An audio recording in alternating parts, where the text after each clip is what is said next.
Hello everyone, welcome back to my YouTube channel doctor Vidya's management study. और आज जो हम टॉपिक देखने वाले हैं that is HRM policies and practices. जैसे कि NEP 2020 न्यू सिलेबस जो पुणे यूनिवर्सिटी का है, तो बच्चों ने मुझे रिक्वेस्ट की थी कि ये टॉपिक्स ऐड कर दो, MBA में है ये टॉपिक। तो मेरी एक रिक्वेस्ट है, जो भी यहाँ पे व्यूअर्स है, स्टूडेंट्स है, तो प्लीज़ आप मेंशन करो आपका यूनिवर्सिटी का नाम और कोर्स, मतलब BBA हो, MBA है या अदर कोर्सेस है, वो अगर आप मेंशन करते तो मेरे लिए इजी जाएगा कि उस यूनिवर्सिटी का उस topic I can upload on channel. ठीक है, तो प्लीज़ ये कमेंट्स में ज़रूर लिखना, तो ये मुझे हेल्पफुल रहेगा। तो चलो स्टार्ट करते हैं आज का सेशन, जिसमें हम कवर करेंगे HRM पॉलिसीज़, उसका meaning, features, importance, types and steps in designing the HRM policies. So what exactly HRM, पहले तो हमने ऑलरेडी देखा है। इसकी HRM क्या है उसकी लिंक मैं अभी डिस्क्रिप्शन बॉक्स में डाल देती हूँ। तो HRM is nothing but you have to managing the human resource. Okay, so what you have to manage? You have to manage the employees KSA, knowledge, skills, attitude. The main aim of HRM is what to place right people at the right place and right time.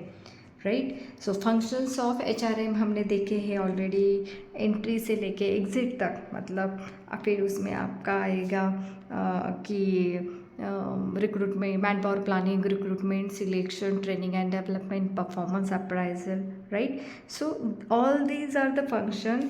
ये manage करना कि एक ensure करना कि एक healthy environment रहे organisation में, ये HRM का मेजर फंक्शन है, राइट। हम देखने वाले HRM पॉलिसीज़। सो HRM पॉलिसीज़ मतलब क्या, कोई भी पॉलिसी होती है ना, एक हम बोलते हैं कि पॉलिसी है, तो कहीं पे तो डॉक्यूमेंटेड है, उसके कुछ गाइडलाइंस हैं। तो HRM policy is nothing but the formal guidelines and the principles that govern the management of human resource within the organisation. ऐसे कुछ गाइडलाइंस रहते हैं कि ऑर्गेनाइजेशन में आपको कैसे रहना है, right. So that is nothing but what your HRM policies. So this is the framework for managing the employees in a way that align with the organizational goal, legal requirement and ethical practices. ऐसे guidelines है, framework है, जिसमें company का, organisation का गोल है, what ever the requirements from the legal side, right, कि कोई भी लेबर लॉ का एक्ट रहेगा या लीगल रिक्वायरमेंट को कंसिडर करके, इथिकल प्रैक्टिसेस को कंसिडर करके एक फ्रेमवर्क बनाया जाता है, तो उसको बोला जाता है HRM policies. So features of HRM policies what are this?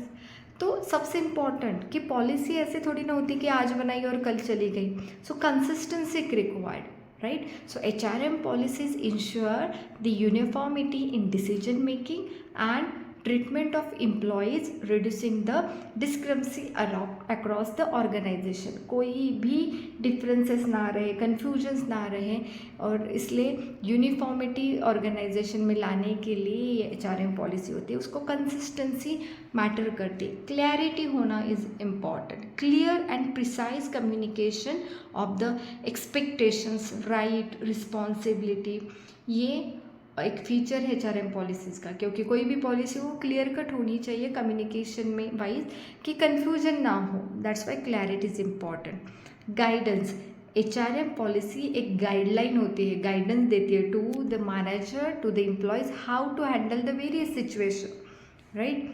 It is what the alignment. They are aligned with the organization's overall goal that ensure the HR practices support the business objectives. है ना, policy ऐसे ही बनाई जाती है कि ultimate उनका organisation का गोल है वो फुलफिल होना चाहिए। फ्लेक्सिबिलिटी, ऑब्वियसली ऐसा होता ही नहीं है, हम बोलते कि 5 years प्लानिंग होता है, राइट, तो चेंजेस होते रहते हैं। ऐसा नहीं होता कि एक बार पॉलिसी बनाई तो बाद में चेंज ही नहीं होगी, no, there is a flexibility, you can update it, right? So while providing the structure, HRM policies allow for flexibility when needed to handle the unique situation, as per the situation, as per the time changes, technology changes, we have to implement, upgrade the policies. That's why flexibility it requires.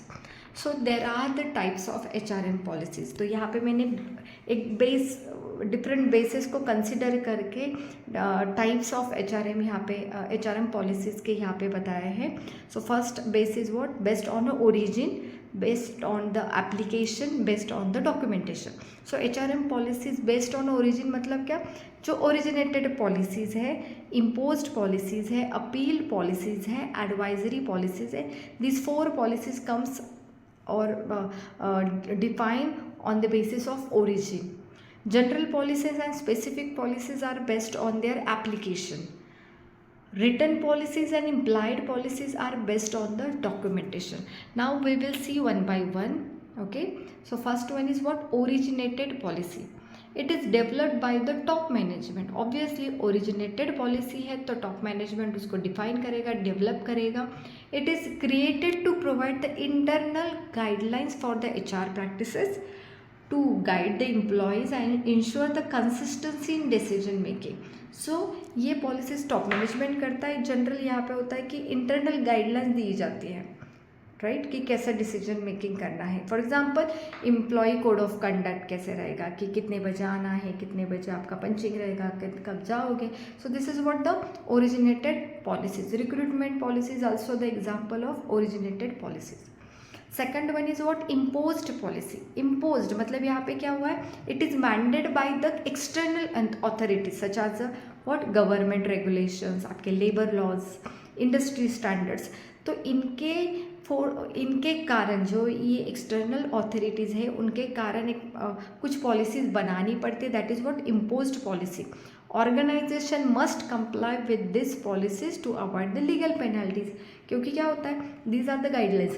Company organisation को goal को consider करके कुछ guidelines बनाती हैं, but organisation को जो external authorities रहते हैं गवर्नमेंट पॉलिसी को कंसिडर करके भी कुछ रूल्स एक फॉलो करने पड़ते हैं.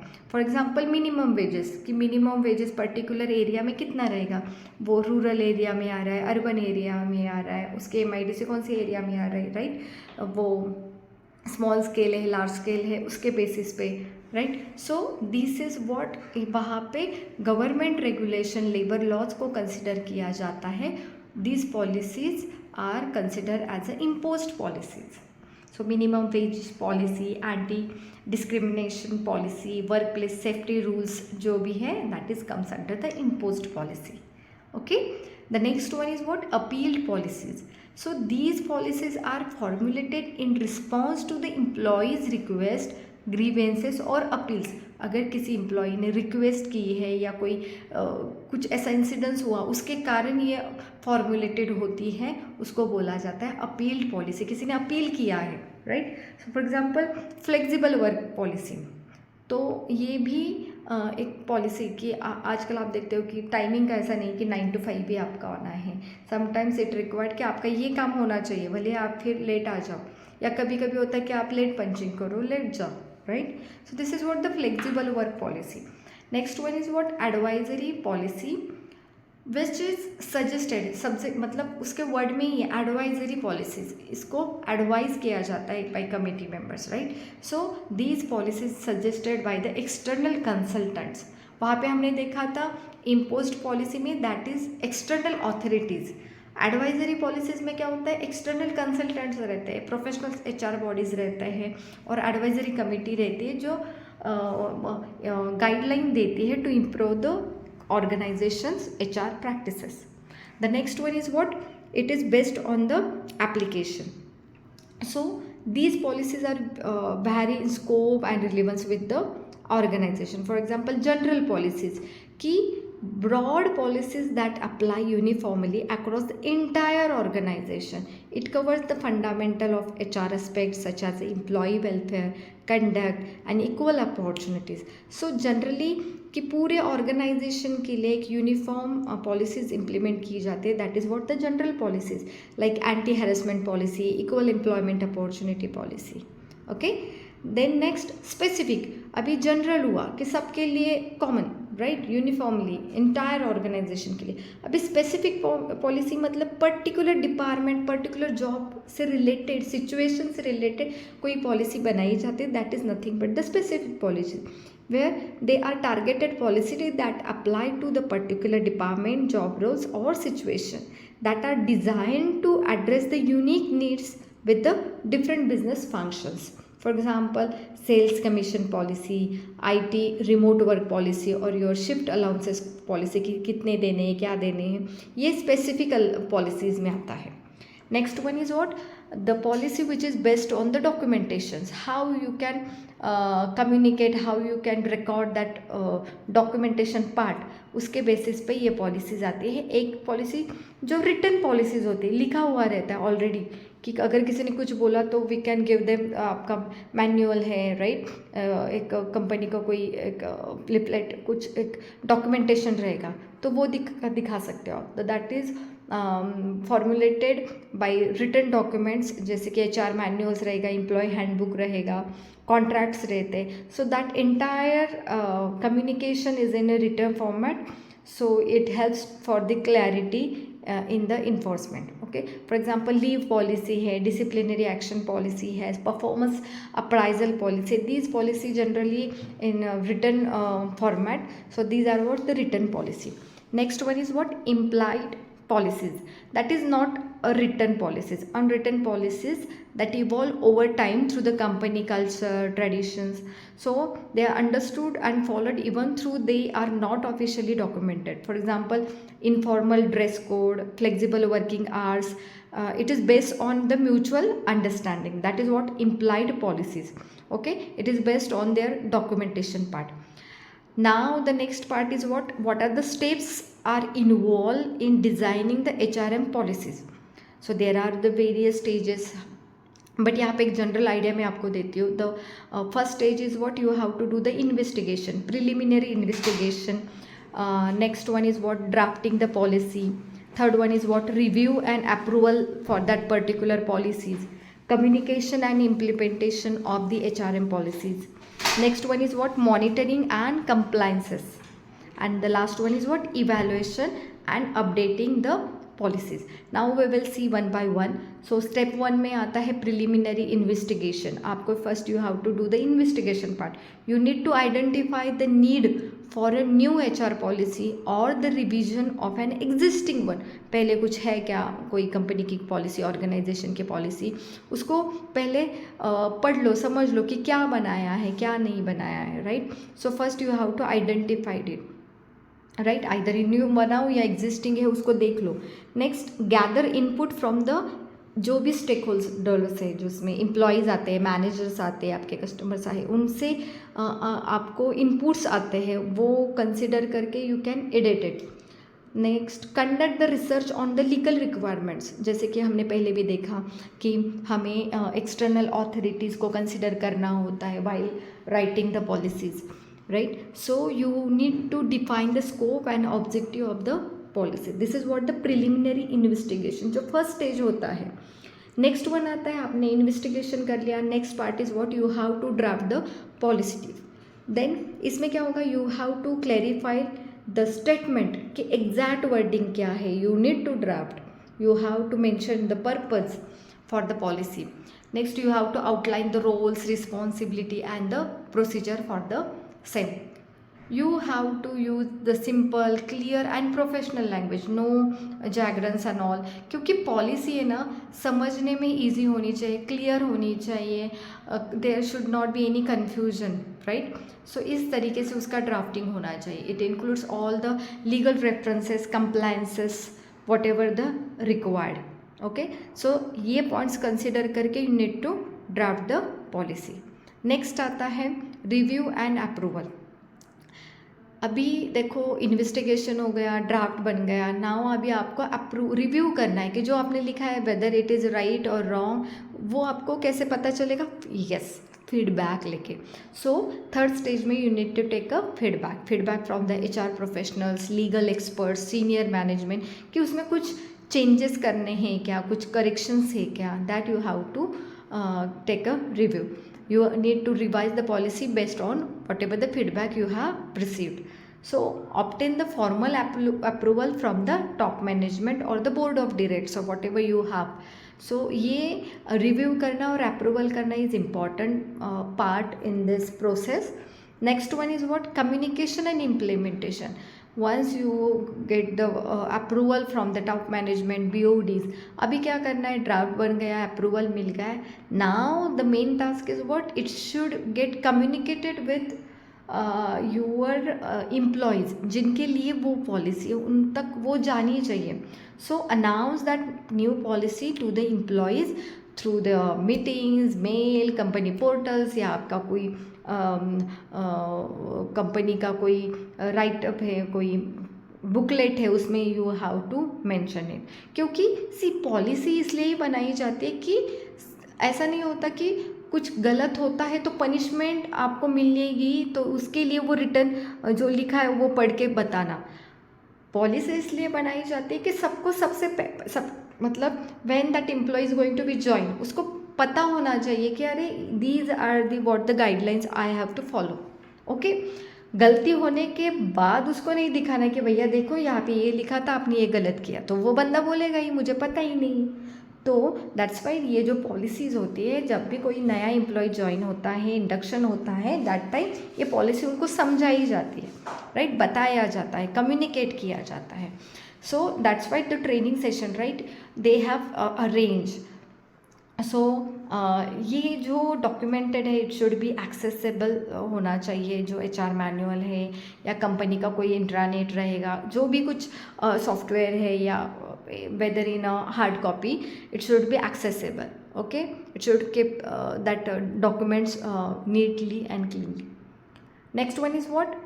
Step is monitoring and compliance. अभी देखो, पॉलिसी जिन तक पहुंचनी चाहिए, जिनके लिए बनाई है, उनको समझ में आई, उन तक कम्युनिकेट की गई. But next is what? Monitoring करना एंड कंप्लाइंस करना. So you need to assign HR personnel to oversee the policy enforcement, how it is going to be implemented, tracking mechanism, right? So you have to address the employees concern or grievances related to the policy. in case उसमें कुछ changes वो monitor करने के बाद compliances अगर है तो that we have to fulfill. Next आता है evaluation and updating. This is one the last one, कि evaluate करो जो भी आपने पॉलिसी बनाई है. अगर कुछ changes होते हैं, क्योंकि टेक्नोलॉजी में भी चेंजेस होते हैं और कभी कभी लॉज अपडेट होते हैं, अमेंडमेंट्स होते हैं लॉ में. So as per the amendment in law और industry standard you need to update it. That's why you have to take regularly review of the policy for the relevance and the effectiveness and recommunicate whatever updates you have made to the employees. Okay, so what is the importance of HRM policy? ये क्यों बनाई जाती है? कि सबसे important है जो it ensure the legal compliances. It helps the organisation comply with the labour law, industrial regulation and government policies. It reduce the legal risk by ensuring fair employment practices. For example, अगर organisation में कुछ accident होता है तो compensation act के accordingly कुछ case हो जाती है, राइट. तो अगर आपके पॉलिसीज़ क्लियर है, आपने बताया है कि ये सेफ्टी मेजर्स ये आपको इम्प्लीमेंट करने, तो वो क्लियरली हो जाएगा ना. तो ये एक लीगल कंप्लायंस इंश्योर करता है, इसलिए इसका इम्पॉर्टेंस बहुत है. Next one is what? To promote the consistency and fairness.